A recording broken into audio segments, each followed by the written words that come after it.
Hey, good morning, everybody. Good morning. So nice to Oh, see you. Missed you all last week. Glad to be back. And my name is Rachel Scheinerman. This is My Jewish Learning's Daf Yomi Week in Review, where we have a lovely rotation of teachers who zoom us through the last week in Daf Yomi. And this morning we are joined by the inimitable Rabbanit Dasi Fruchter. Go ahead. who zoom us through? Oh, see what I did there? Yeah. Good morning, everybody. Good Chodesh. It is a new month today. Happy Nisan. It is the month of Pesach, of Passover, is coming very quickly. And as always, I appreciate so much the ability to navigate through the Jewish calendar alongside the Shas Bavli, the Babylonian Talmud cycle. So this week was a really weird week. So right here, as some of you know, I'm in Philadelphia, and in Philadelphia, they have a place called the Mutter Museum. Raise your hand. Have you ever heard of the Mutter Museum? Anyone? Okay, wonderful. So it's a medical museum that has all sorts of physical, anatomical specimens and wax figurines and body parts, I'll say. So the reason I'm bringing it up is because we should have learned this week's daf in the Mutter Museum, because it was basically body parts, how bodies decompose, what parts of decomposition, what stages there are of decomposition. And something theologically we need to think about is, what is this doing in Masechet Nazir, in this tractate, when we remind ourselves that becoming a Nazirite is a kind of spiritual statement where you say, according to some approaches, I'm holier than you. I don't need the stuff of the world. This week's daf gives us the stuff of the world, right? The actual nitty-gritty, goopy body stuff that is real and that the Nazirite is choosing to not be in contact with. Similarly, we saw recently on the daf, mate mitzvah, right? The obligation to bury someone who is an abandoned body, right? And so the Nazirite and the high priest becoming tameh, ritually impure for them. So let's begin. I'm going to start exploring at around daf 51. We talked about different kinds of corpse impurity, different kinds of, I'm trying to think about how to say this, measurements of corpse, right? We talk about the different amounts. And also it's a very, very interesting set of dafs to look at around Rosh Chodesh Nisan, the beginning of the month of Nisan. Can anyone tell me or guess or put in the chat, why is this an interesting section to look at as we approach Pesach and Nisan? Anyone have a thought about that? Put in the chat or unmute. If I'm an ancient Israelite, what am I doing at around this time? Well, I'm making sure that I'm free from corpse impurity, right? So that I can go to the temple and offer my Paschal sacrifice, Passover lamb. And so this period of time in the Jewish calendar was really a period of time of thinking about all of these types of impurities. And right, Rob, and if you did not actually, if you were not able to purify yourself, you'd have to go to Pesach Sheni, the second opportunity to observe and bring the Korban Pesach. Okay, so we had a little bit of a comic relief in the middle of all the corpse stuff. We talked about an ant. Do you remember this? So this is daf, yeah, right, Lori? On daf 52, we talked about a Nemela shachasra, a bug that is not complete. And we talked about actually how no matter how small a bug is, it's still what's called a bria bifnei atzma. It's its own being, right? Which is why there's all this stuff about bug checking in the halachic world around kashrut, because really it doesn't matter that if it's tiny. If the bug is found in its entirety, then what you have is a treif object in your mixture. So that's just something really, really interesting. thinking about what constitutes a full being also is really a subtext of these dafs. We talked about also the difference between the different kinds of ritual impurity. It's so hard sometimes to get our heads and our hearts and our souls into the topic of ritual impurity. Really is, because this is a world in which we don't necessarily have anything similar. I mean, I'm happy to see in the chat if you can imagine a kind of spiritual state that actually navigates through different levels, right? We talked about the difference between touching a tame object, carrying a tame object, being in the same room or overhang as a tame object, swallowing a tame object, right? All of these different things that make you ritually impure. And just one principle that I'm going to pull out for all of us is that in order for a piece of a corpse or a piece of ritual impurity to convey ritual impurity under a roof, the standard is high. Okay, so it's a lower standard to pass on ritual impurity for touching and carrying. So Rob Plass, I'm going to use you because I see you every day in Daf Yomi. So if there is a bone the size of a barley grain in Rob's hand, or if it's in his backpack, no question, he becomes tameh. But if we're not sure if the bone is the size of a barley grain, or if it's one of these states of decomposition that we're not sure about, or if we learned that the matter comes from two different deceased bodies, then it will not convey ritual impurity via a roof, right? So that is a little bit of a higher standard of ritual impurity to convey tuma via a roof within a building. You might actually, just for a practical application of this, remember a time when you were at a Jewish funeral and there were priests, Kohanim, in the family, or perhaps even the rabbi is a priest, and they're not in the building with the deceased, right? They're not going to be able to be there. So that's because of the overhang, the roof in the building. Okay. Any thoughts or questions so far? Can put it in the chat or unmute.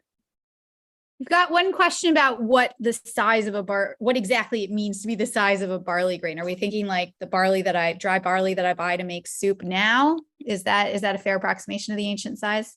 I think it's a little larger because it has the grain as well, but it's not that much bigger than that. So I think another way, the way that I sometimes think about shiurim, like these minimum sizes, is that it's ways of saying tiny and less tiny, right? That's a really tiny measurement. And when we come up to Pesach and we think about the required minimum, according to halacha, for eating matzah at the Seder, it is anyone know? Kazayat, right, Rob? An olive's bulk. And there's a debate about what exactly that is. But since we're coming to Pesach, I'll share a few opinions. It's around 1/6 of a shmura matzah, the circle one, or 1/4 of a square one. That's a kazayas. And actually, the only obligated time to eat matzah is on that first blessing that you make at the Seder. Blessed are you, God, ala chilat matzah, and eating matzah. Then you have the korach, the sandwich, and the afikomen, both which are required, but not on a biblical level. So I just answered a question last night about someone who is gluten intolerant or celiac. What is the minimum measurement of matzah that needs to be eaten? You don't have to touch matzah again for the rest of Pesach. It's really just for the Seder that you need to eat it. So yes. And can you do spelt matzah in that case? We were asking the same question in our office the other day. Yeah, I could put in the chat. There's actually an oat matzah that is a shmura matzah, so it's good for the Seder as well. So you can go ahead and look in lakewoodmatzah.com. That's where I found it. So here it is. If anyone's interested intellectually or practically for that matzah, you can take a look at that. Okay, so I'm doing these set of dafs a little bit differently than I usually do. Usually I'll just go page by page, but actually the last week the pages are not as relevant as the concepts because what we did for the last 3 days, I had this wacko chart that I shared with the group of like 30 days, 60 days, 90 days, 120 days. There are many, many numbers and calculations, but above it all are major questions of what makes a Nazir ritually impure. Let's talk about the last 3 days that we did on the daf. We talked a lot about hair everywhere. Just a friendly reminder that Pesach is coming up. Schedule your haircuts if this is your thing. The Shulchan Aruch, the Code of Jewish Law, written by Rabbi Yosef Karo in the 1500s, says that you should go ahead and get your haircuts before the holiday of Pesach in honor of the festival. Not only that, but you have the Omer count and prohibitions that enter into the equation after the Pesach holiday passes. Get your haircuts. So let's talk about haircuts for a minute. Or let me say more precisely, it's shaving, right? We talk about 4 obligated shavings in this week's daf. So I would love to see in the chat, pop quiz moment, what are one of the 4 obligated shavings in the Torah? So there are 4 times where a person is obligated to shave either their heads or their full bodies. What are they? Okay, so Rob's got one of them. He's very fast. So there, okay, so Laura and Rob, purification of a mitzorah. That's someone who is diagnosed with spiritual leprosy. They have to shave their whole bodies. We call it FBS, full body shave, right? Full body, the whole thing. And that happens with a 7-day in-between period of time. You have shaving full body, 7 days, shaving full body. That's two obligated shavings. And Laura says at the end of a Nazirite ship. Okay, well, how many? Is one Nazirite the same? Are they all equal? All Nazirites? Actually, no. You have what's called a Nazir Tameh and a Nazir Tahor. So, whoa, that is a typo. Okay. Mazir Taho. I'll put it in. You keep talking. No, it's good. It's good. It keeps me on my toes. So Nazir Tameh is a Nazir who becomes ritually impure. So, I'm looking at Erica. Let's say Erica. Hi, Erica. Nice to see you. So if Erica becomes a Nazirite and she is very much planning to do a full term, a standard term of 30 days, and then Rachel throws some human skeleton at her, which is not very nice, but it was an interesting move. Anyway, so now Erica is Tameh, right? Tame'ah. She is now ritually impure, and what she has to do is ritually purify herself and shave her head before she goes ahead and does another term, right? She forfeits all the previous days. So that is a Nazir Tame'ah, right? She becomes ritually impure. Now, a Nazir Tahor is the Nazir, if you remember the Narcissus myth showed up at the beginning of this tractate. A Nazir Tahor is the wonderful Nazir who waits out his or her whole term without getting any sort of ritual impurity along the way. And then at the end of everything, they shave and bring a korban at the end of it all. So those are the 2 different types of Nazirite shavings and the 2 different Mitzorah shavings. Now, any Kohen stuff, Kohen shavings, Kohen Gadol haircuts, all those kinds of things do not apply to everybody, right? Those are Kohanim, they're related to Kohanim, and there's a difference between haircuts and shaving, right? So when I say shaving, I'm looking at the Hebrew word of tiglachat or giluach in the Torah, and that's what we're referring to here. Okay, so that was what we talked about for the last 3 days. We talked about a situation where, let's imagine that Jane Doe, the Nazirite, becomes a Nazir, and in the process of becoming a Nazir, she also becomes a Metzorah, spiritually leprous, right? So now we have a question.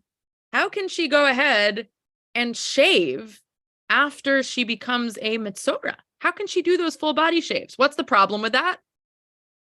What would the problem be with her shaving? She's not allowed. She's a Nazirite, right? She's going to violate her Nazirite vow if she shaves. So we just spent the last number of days talking about how to work out the situation where someone actually has two possible kinds of spiritual impurity that will require them to shave and a Nazirite ship, and how to navigate within that. So that was very, very interesting. And we're pretty much done with it.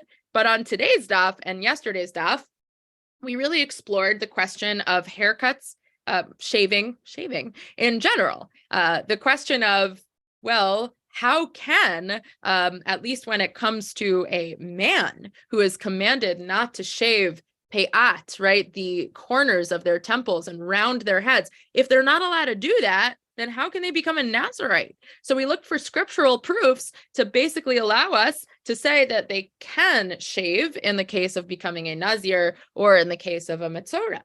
Last night, or on yesterday's daf, we also looked at other kinds of hair removal and body shaving, and we opened up the really interesting can of worms of lo yilbash, that a man should not do what a woman does, and vice versa.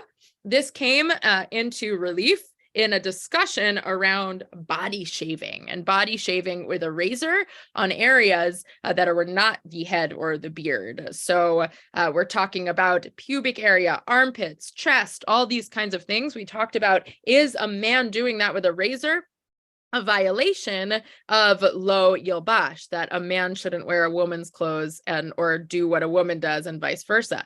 So actually today's daf, and this is what we're going to discuss in my class later on, is an exploration of that concept, which rings really strangely in our ears in the 21st century, just because there are many things a woman does today that she never would have done 100 years ago.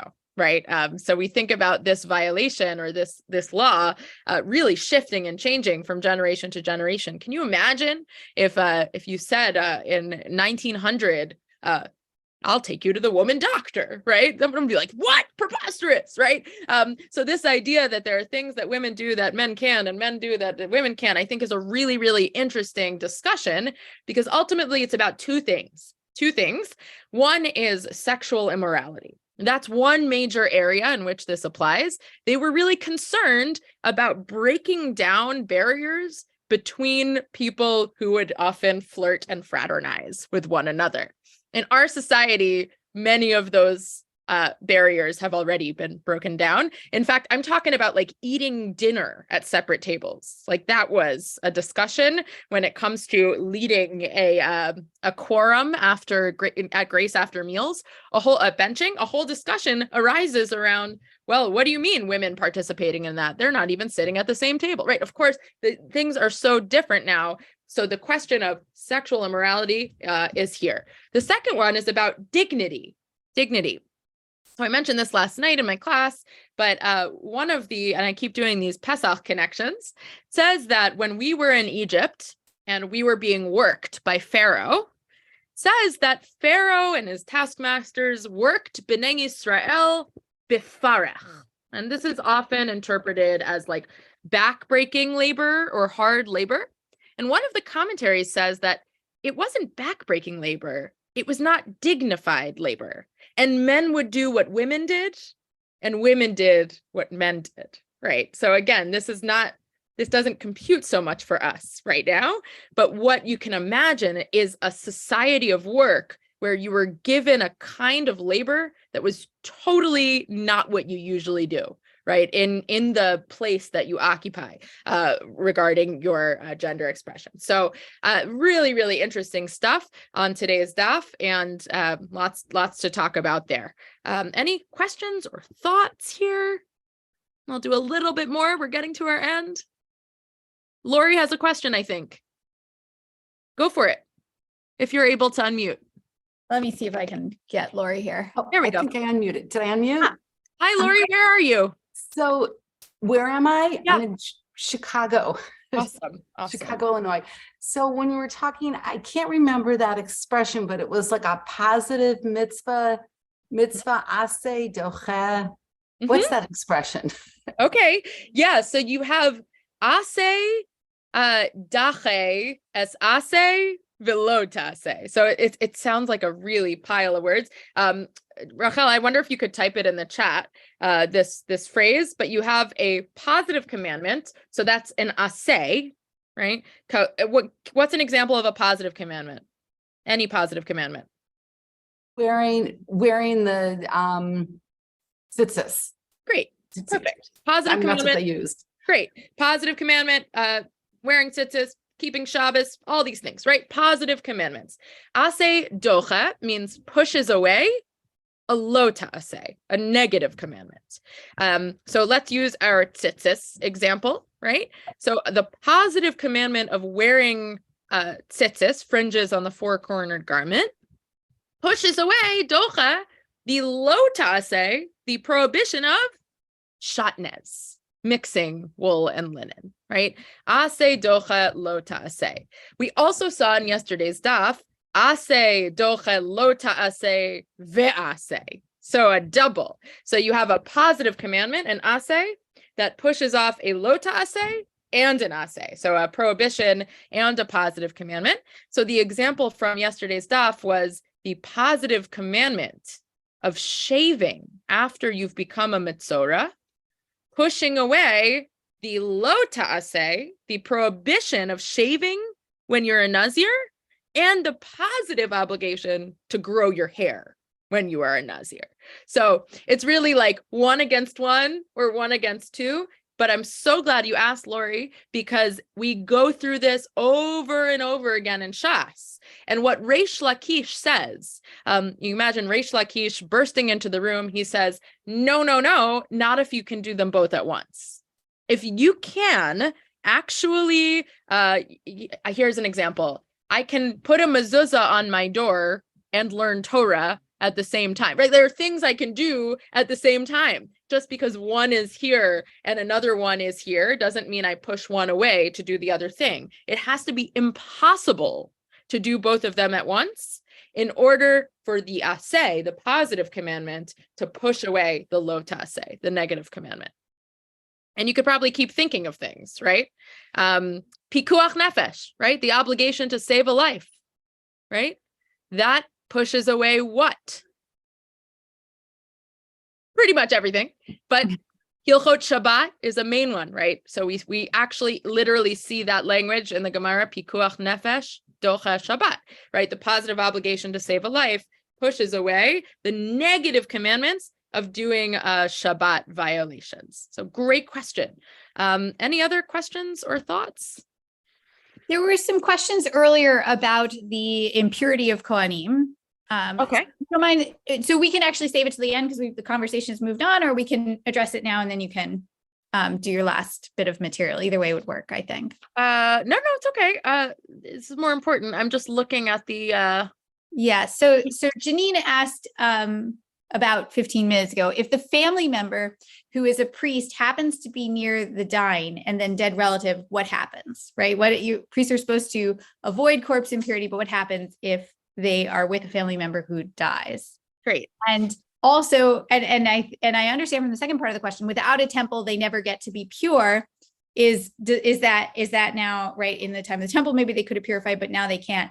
And that actually got to my question about this when we discussed it, which is I thought we're all basically corpse impure at this point, right? We don't, like we don't assume that all graves are marked at this point, right? I thought, and please correct me if I'm wrong, that the general assumption is that all of us have corpse impurity. So I've always wondered about this, Kohanim skirting the graveyard and this and that. Yeah. Why that is. Great. So if I were to ask you, please raise your hand if you're ritually impure, everyone would raise their hands. And yeah, I think it's kind of a fun question because when I sometimes ask that in a class, everyone's like thinks I'm asking about people getting their periods, right? But that's not what I actually mean. I mean that all of us are subject to corpse impurity. Rachel's absolutely right. Not only because graves are unmarked and we don't have a temple, but if you remember the discussion on the daf 5 days ago, we talked about the land of Chutz La'aretz. Any land outside of the land of Israel, there was a rabbinic decree that it is ritually impure One of the opinions was because of the gusha, the unmarked graves, but the other is just that it's a rabbinic decree. So here we are, we're all ritually impure. We're all never getting fully ritually pure unless we have the temple, the red heifer ritual, all of these different kinds of things. But that said, a Kohen is still not allowed to directly continue to become ritually impure. They have to, it's almost like avoiding extra prohibitions. Lechatchila, in an ideal world, you're not putting yourself in a position where you continually associate with a dead body. But you're absolutely right. We're all in that state. And it's a really interesting thing that the Kohanim still preserve some of these echoes of different kinds of impurity, even though in theory we're all just one swath of ritually impure. Great. And just as to the question about the Kohen and the family member, a Kohen is allowed to become ritually impure for an immediate family member. The Kohen Gadol is not. Right? The high priest is in a different situation, but there's not very many of him, right? So what you have here is you have the ability to become ritually impure for a dead relative, and also no ability to become ritually pure at the end of the day. One of the reasons why folks love using the mikvah, right? And I don't just mean for for a menstrual cycle. I mean, like, there's been an awesome mikvah movement in the last 2 decades for people to use the mikvah for things, any life transitions or any rituals that do not have a place in our Siddur, right? Or in our canon. It's because it reminds us, right, of this ability to transition states. Right? We transition between spiritual states via a mikvah. And this is my PSA, my public service announcement, that it can be really powerful and beautiful to use the mikvah in Nisan, especially before Pesach, thinking about that as well. Let me see if I can hit like 3 more questions before we stop in the last few minutes. Struck me that Jewish bodies and cemeteries, non-Jewish, well, we're all ritually impure, but yes. Also dead animals too, right? We talked a little bit about that in this week's Daf. Why is an uncertain corpse impurity resolved by the principle? Okay. So Aaron's question is so cool because it actually includes some other Talmudic concepts. You have suffix corpse impurity, a doubtful corpse impurity. That stuff gets decided by really strange rules that emerge from the Sota ritual. So when it comes to ritual impurity, Aaron, I think, is asking, why not just go with the halachic principle of chazaka, your presumptive state, right? The thing that you are right now. Why don't we just go with that? Well, because you have this tractate this sugya, this discussion about the sota, and how we decide impurity in that situation ends up dictating how we decide doubtful impurity, both in the public domain and the private domain. More on that in Masechet Sota. We're going to learn a lot more about that. Does it not mean, okay, so Saul asks, which is coming up. Saul asks, does it mean you can't become a Nazir in Chutz La'aretz? Well, you can become a specific kind of Nazir. What kind of Nazir can you become outside of the land of Israel? Nazir Shimshon, right? That's a specific kind of Nazirite, and they are allowed to become tamei mate. They're allowed to become ritually impure via corpses, but also they can never stop. So that's like the toss-up. There's like never get haircuts and never stop. One of our daffers actually shared a video of a modern day Nazir Shimshon. You could probably find him if you YouTube him. So yeah, that is okay. And then Rob asks, and I'll take this as the last comment because it's 10 o'clock. Is a talit a man's garment, right? Does this have to do with modern Orthodox sensibilities and why some women don't wear talitot? I think largely that discussion is a cultural discussion instead of one about a explicit violation of lo yilbash. You will definitely see people bring out that halacha in order to prevent it. But what you'll learn, if you really learn the sugyot in the Gemara, the sections in the Gemara, is that there are women who wear talis and tefillin, all these things in the Gemara. So I think it is a mistaken intellectual argument. Anyway, on that note, it's 10 a.m. I could talk for hours with you about For this. our East Coast participants, it's 10 a.m. All Usually right. Zoom stretches from California to Europe. It's the hour. But So for you and I, it is 10 a.m. because we are both East Coasters. So let us a little East Coast centric, but we try very hard to be aware that not everybody is in our zone time-wise. Yes. In fact, it might be the middle of the night for you. I don't know, So I'm so glad you came, even though whatever time of day it is. But we've hit the hour. Rachel, anything you want to close with? Just some general announcements. We have one more week in Tractate Nazir. Next Thursday will be the very last day of this tractate. And so in lieu of this class, we will be holding a siyum at noon. Information about that was in this morning's newsletter and will be forthcoming on other channels. So we hope you join us for the siyum next week to celebrate the end of this tractate. And then the next morning, we will hit the ground running with Tractate Sota. So, bye, everybody. Looking forward to all that ahead. Lovely to see you all. Thank you, Rabbanit Fruchter, for such an intelligent presentation. And thank you all for such interesting questions. I always learn so much here and I enjoy being with you guys. And we will see you tomorrow in your inbox and hopefully at the siyum next week. And then the week after this class, we'll pick back up on Thursday morning for the East Coasters. Okay. Bye, everyone.